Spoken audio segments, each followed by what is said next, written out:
Bonjour à toutes et à tous et bienvenue dans cette nouvelle édition du JT de la rédaction de News Assurance Pro. Nous sommes le lundi 3 février 2012, voici les titres. Cette semaine, le troisième groupe de protection sociale est né. Humanis et Novalis Pébou ont en effet formalisé leur rapprochement. Le nouvel ensemble Humanis doit maintenant s'organiser.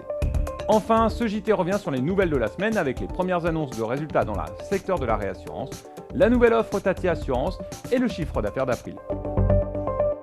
Il y a un an, le rapprochement entre Aprionis et Vauban Humanis annonçait la création du groupe Humanis. La semaine dernière, c'est Novalis Pébou qui a intégré le groupe, faisant d'Humanis le troisième acteur de protection sociale en France. Michel Keller, président d'Humanis, revient sur les conséquences de cette fusion. Des propos recueillis par Yona Elawa et Lorraine Raymondi.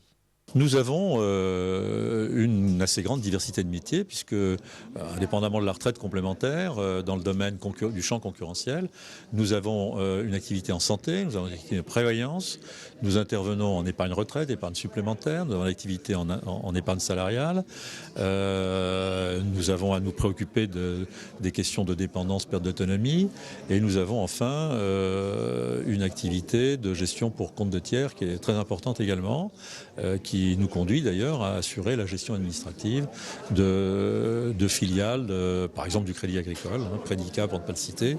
Donc sur chacun de ces métiers, il est indispensable de savoir quel est notre positionnement par rapport à la concurrence, comment nous sommes perçus par nos clients, et puis savoir également au plan économique si sur chacun de ces métiers, nous avons une activité qui est financièrement, économiquement satisfaisante, équilibrée, et qui ne porte pas préjudice à l'ensemble du groupe.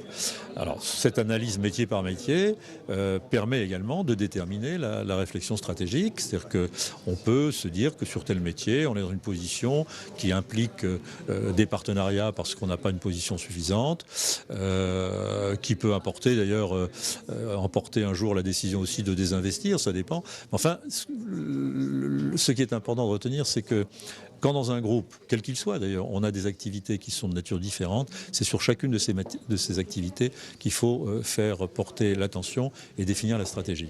On a pris un engagement qui est qu'il n'y aurait pas, du fait de la fusion, des ruptures de contrat de travail. Donc c'est un engagement qu'on va bien évidemment respecter. Je crois d'ailleurs que nos salariés et les organisations syndicales du périmètre humaniste n'en doutent pas, puisque dans les étapes précédentes de fusion que nous avions menées, que ce soit entre Novalis et Pébou, Aprionis, Vauban Humanis, on avait pris les mêmes engagements et qu'ils ont été respectés. Donc ça donne confiance, si vous voulez. Les gens savent qu'on respectera cet engagement.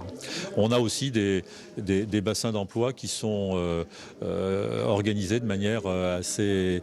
C'était aussi une des synergies de la fusion, c'est-à-dire qu'on a des bassins d'emploi qui sont très homogènes et qui facilitent aussi, bien sûr, la gestion de ce passage entre les anciens groupes et le nouveau groupe.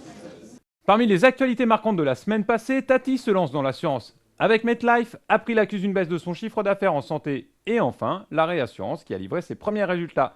Un sujet préparé par Thierry Goubi et Lorraine Raymondi. Depuis quelques jours, la marque de vêtements Tati propose désormais des produits d'assurance automobile, habitation et prévoyance à bas prix, dont la souscription se fait par Internet.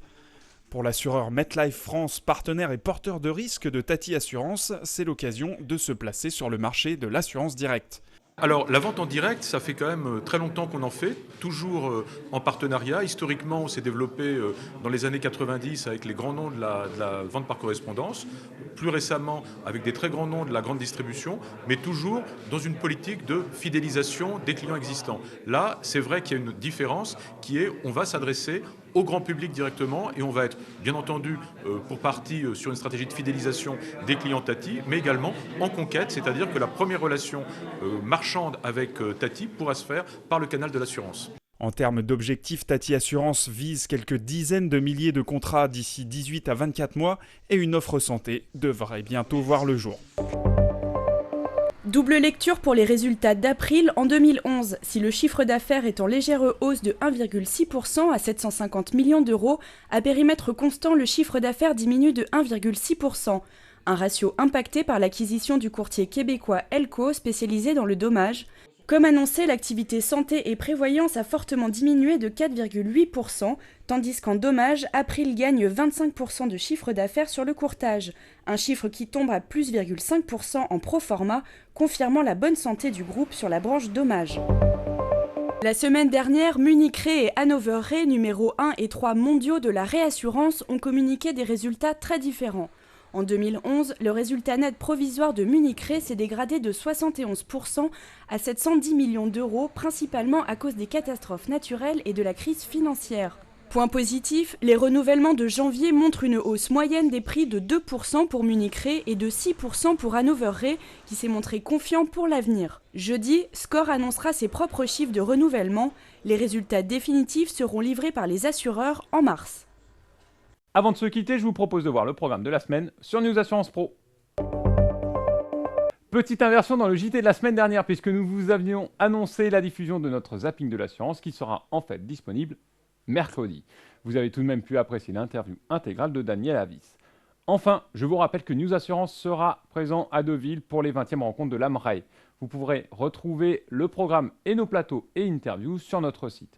Passez également nous voir, nous serons très heureux de vous y accueillir. Voilà, c'est la fin de cette émission. Je vous donne rendez-vous la semaine prochaine, lundi dans la journée, pour un nouveau JT de la rédaction de News Assurance Pro. D'ici là, très bonne semaine à toutes et à tous.